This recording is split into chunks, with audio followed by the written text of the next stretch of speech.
وقتی که کسان شدی با کلومه و 8 کیلومه نمیشه. ما آرزو دارم که در حیات با ارزش های برو.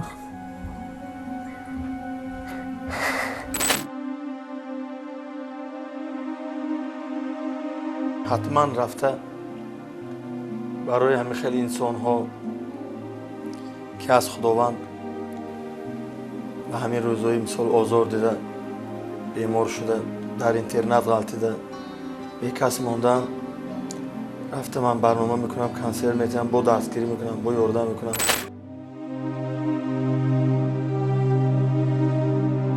نکنید یا من پیش شما اومدم شما گیره میکنید. ما فهمیدیم که شما ما پرسیدید آمدیم. چی خدمت کنم؟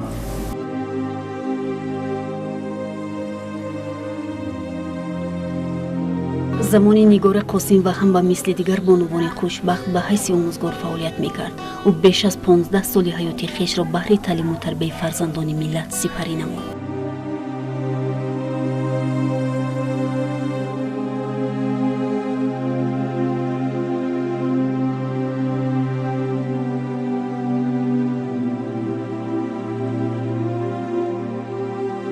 وقتی که به زندگی نامه این زن صاحب معلومات نظر افکنیم، شاید کس باور نکند که حیات منبعه این بانوی آموزگار با رنج و مشقت، تنهایی و جدا از نزدیکان و پیوندان می‌گذرد.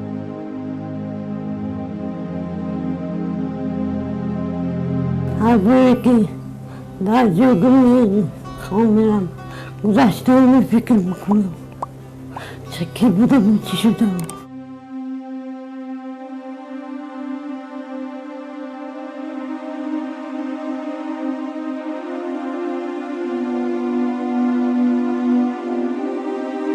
نیگار زاده شهری اسفره می باشد. نام برده سبب بیماری و مجروحیش را از تاثیر خشونت عائلوی ارزیابی می کند. میگوید تا آن زمانی که من سالم بودم به همه سختی های روزگار طاقت می کردم.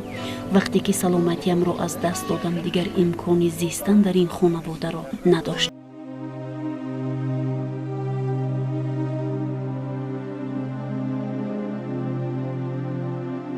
مثلا جرام پرسته شدم من دید که پرسته به همین حال گرفتم شد. خیلی چی از دست من چی نمیبیم. به همش خدا بشکن. آخیش و تبایی خدا من بپوز. قواش دیدم بگم.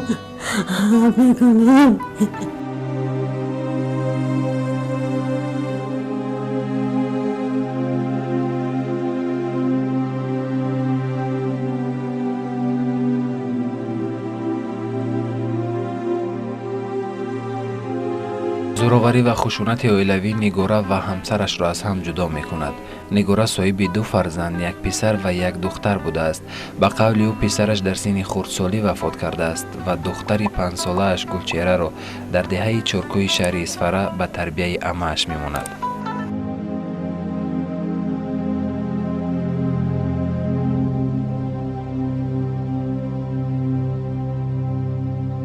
گفته که بیشتر یادم میبید.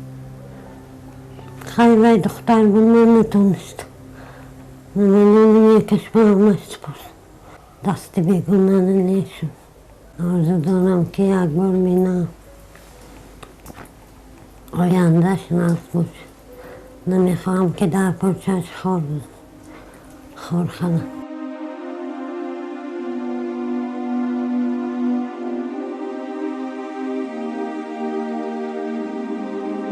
همسری نیگاره نیز در نتیجه صدمه نقلیاتی به هلاکت میرسد. یگان نزدیکان و پیوندان نامبرده دیگر به امدادش نمیرسند. با وجود همه این مشکلات نیگاره به ادامه دادن زندگی منبعه امید داشت و راه به سوی خانه پیرانسالان و معیوبان دهه بتاش شهر ترسونزاده پیش نمود. اینک بیش از 10 سال می شود که او در این مکان استقامت می کند. روز آمدگیش او لباسهاش دریدگی، افلاس، خودش گرسنه، خراب، با یک حال آمدگی بود. من بعد از آنی که ما به اینجا قبول کردیم، البته تمام شرایط در اینجا مهیا کرده شده است.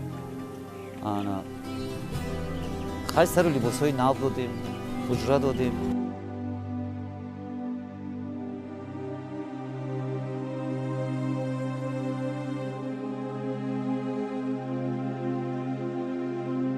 мегӯяд гарчанди он вақт ҳанӯз сину солам ҷавонтар буд, чандин маротиба хостам қалам ба даст гираму дарди дили бедавоямро рӯи авроқи сафед орам, аммо бо ҳар сабаб ҳар дафъа аз иншои дарднома худдорӣ мекардам. ҳоло дастонам қуввати хома ба даст доштанро надорад. мехоҳам бо тамоми овоз фарёд занаму дарди маҷрӯӣ ва бекасиамро ифшо кунам, вале афсӯс овозам намебарояд.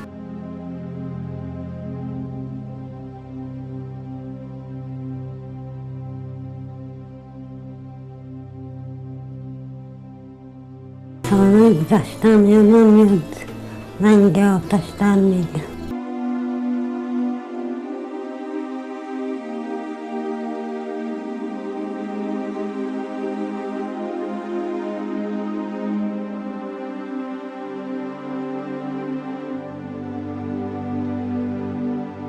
هرچی تقدیر باشد برای همش خدا بشکن. ما روانشناسان آنها را همچون یک گروهی آسیب پذیر واقعا بهادهی میکنیم. یک گروهی است که بسیار تأثیر پذیر میشوند. پسیکولوژی آنها نهایت نازک میشود. تغییرات کلی را در تمام سمت‌های گوناگون فعالیت پسیکیکی پیرانسال مشاهده کردن ممکن است. وقتی که کسل شدی با کی لازم و هیچکی لازم نمیشه. حاضر فرزند خودشون نگاه نمیکنه پدرمون. من همینجا آمدم دیدم 5 قدر دولت پسرهای پولداران آوردن تیمشون آچه‌هاشون پاتد. سراغهاشون میگیریم، نمرای تلفنشون میگیریم، زنگ میزنیم لیکن از اون طرف یگون جواب نمیشد یا اینکه وایها خودشون یگون آدمای بیگانه معرفی میکنن. ما این خیلی آدم نمیشناسیم، ما نمیدونیم، تنها همین جواب اونها.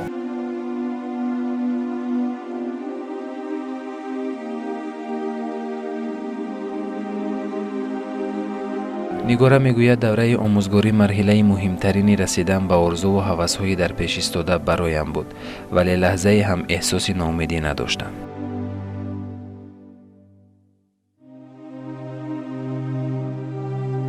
فکر میکردم نسل نورس رو درس داده و راهی آداب و هنر. این خیلی فکر نداشتم.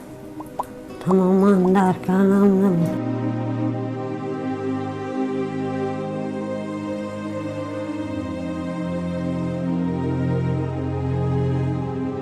боидгӯ ки нигора 6 сол қабл дар хонаи пиронсолон бо Игор Абдуллоев хонадор мешавад. Азбас ки нигора бо аробачаи маёбӣ ҳаракат мекунад, ҳамсараш ба ӯ кӯмак мерасонад.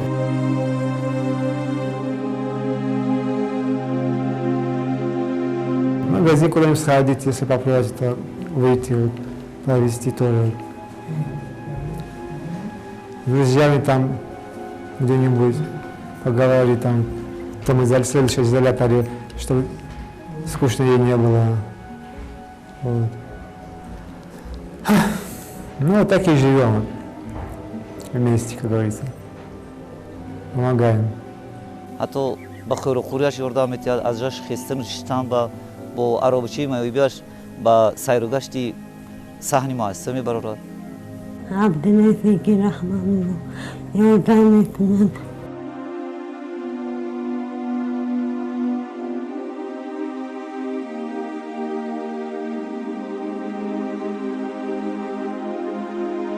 муддати 10 соли истиқомат дар хонаи пиронсолон аз аҳволи Нигора Қосим ва ягон хешовандонаш боре ҳам хабар нагирифтаанд. таврид дар суҳбати қаблӣ Нигора бо мо иброз дошт, духтараш Гулчера дар деҳаи чоркӯҳи шаҳри Исфара дар тарбияи аммааш қарор дорад ва ҳоло синаш ба 15 расидааст.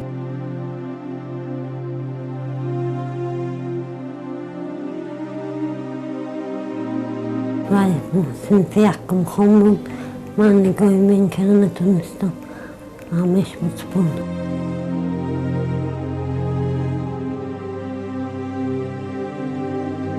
برای انیق معین نمودن سراغه پیوندان نیگورا ما به شعبه کار با زنان و عائله ناحیه مذکور مراجعت نمودیم. از خویشاوندان نیگورا تنها اپش را دریافت نمودیم و خلاص.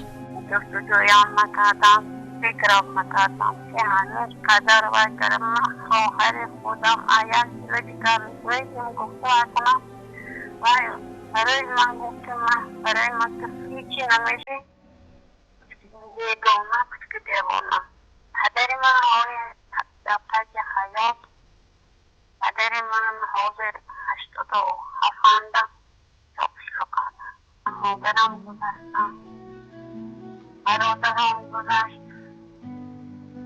تو یه دیگه ندارم دیگه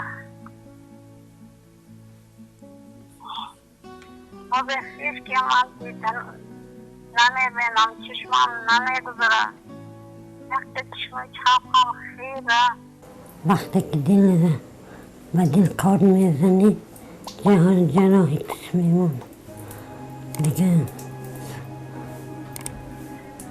دیگه جراحت دل را تازه کردن نمیشه.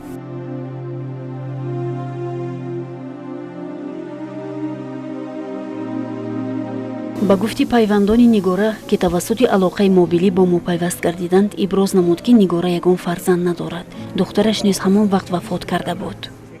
соли 2002 онҳо якҷоя дар як ҳавлӣ зиндагӣ доштанд.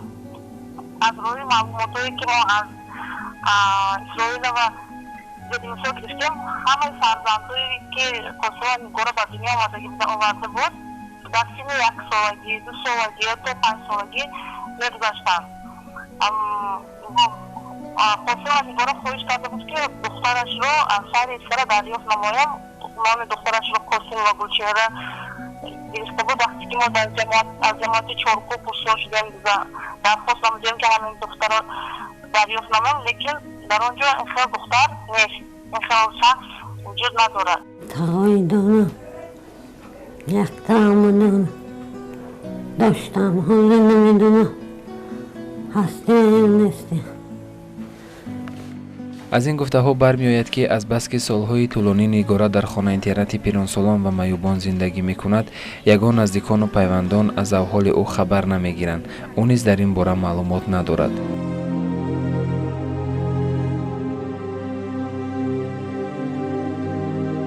хай орзу дорам ки пеш ин сафашпати ҷавонои мо нақшава байрақбардори тоҷикистон имомали раҳмон умраштараш барои мо ҳамин шароитро муҳайё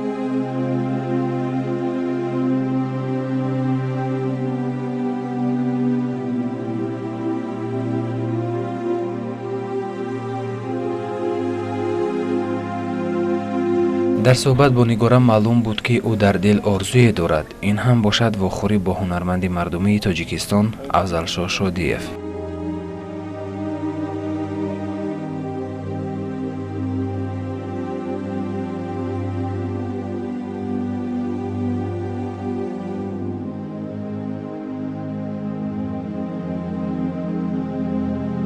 нигора бар он назар аст ки дар лаҳзаҳои душвории зиндагӣ вақте ки аз ҳама чизу ҳама кас дилсард мешавӣ чун садои таронаи афзалшоҳ шодиев ба гӯш мерасад ва фикр мекунӣ ки ӯ аз ғаму андӯи дилат бохабар ҳасту махсус барои тасаллуи дили ту месарояд.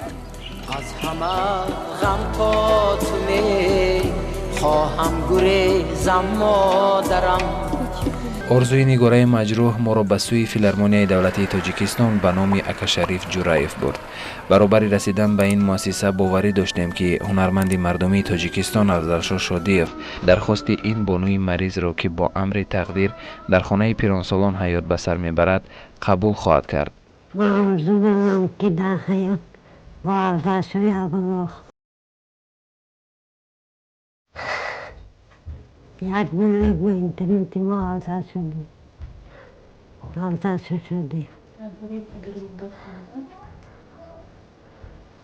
ҳама солидош мақом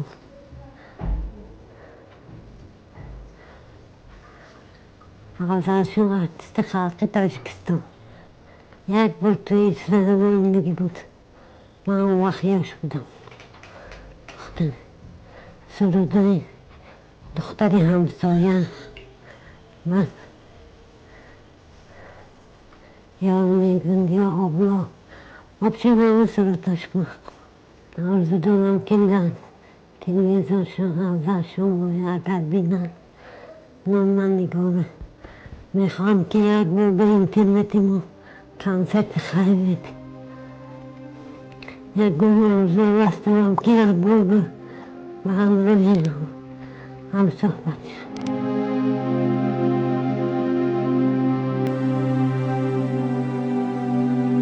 حتما رفته برای همه خیلی انسان ها که از خداوند و همین روزهای مثال آزار دیده، بیمار شده، در اینترنت غلطیده، بی کس ماندن، رفته من برنامه میکنم، کنسر میتونم، با دستگیری میکنم، با یاردم میکنم، چیزی که از دستم بیاید برای همین خیلی آدم ها همیشه تیار هستم که خدمت کنم.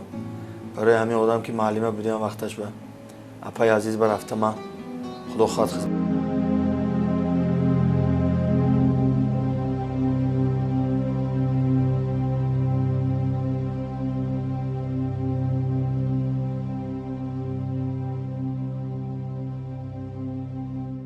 همین طریق افضلشاه شادی جهت اجرای درخواست مخلصش نگار قاسم و به خانه پیرانسالان دهه بتاش شهر ترسونزاده تشریف آورد و از نزدیک با نگار هم صحبت شد.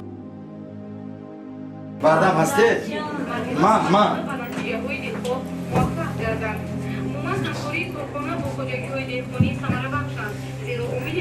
من نکنید یا من پیش شما اومدم شما گیره میکنیم. ما فهمیدیم که شما مایه پرسیدید آمدیم. چی خدمت کنم؟ همین خدمت کنم که برای ما این برای تو یک کنسرت خیلی جانم کدی یک کنسرت خیریه میتیم. و اگر همین خیل رابطه منتظم و دائمی نیز با بیرون، اصلا بیرون نشاید گفتن، بلکه با جامعه به منتظم اگر صورت گیرد، این به منفعت کار است و از نقطه نظر پسیخولوژی این یک نوع درمان بخشی به پسیخیکا به اون من پسیخولوژی آدمان کنسال است.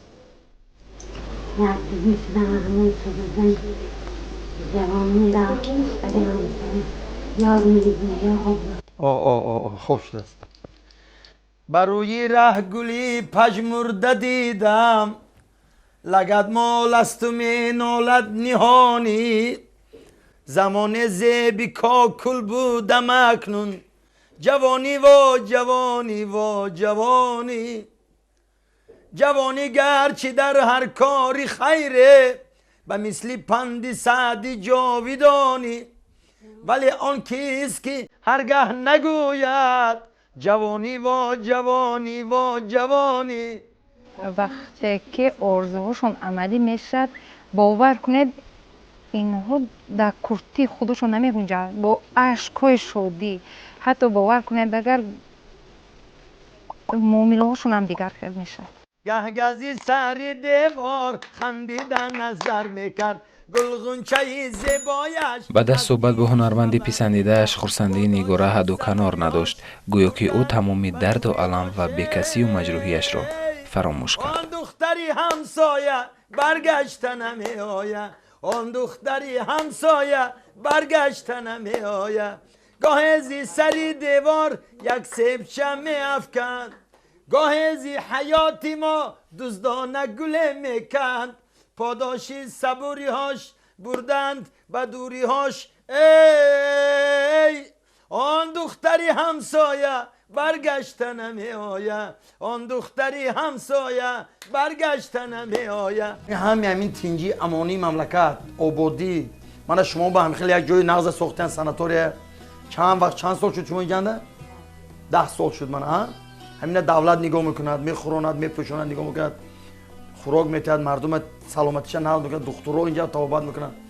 خدا جان الهیم همین دولت ما هم خیلی تینی باشد، شما محتاج نشویتون، شما دولت نمیماند محتاج شدن به شما، به همه خدمتاتون دولت میکند، رهبری دولتی ما غمخوری ما هستند. خدا جان الهیم سلامت باشتون، الهیم شما به خدا شفا دهد. فهمیدید؟ من 7 نوامبر اومده کنسر میدم همه با خدا خواه. سایه آینه ها نقش شود، فرزنده با یک بار دیگه تکرار میگو پدر مادرشون رو حرمت کن، هیچ به این دنیا ستم نمیشه، پدر مادرشون رو حرمت کن، عزت کن. چقدر که پدر مادر رو حرمت و عزت کنی دولتی سرت بسیار.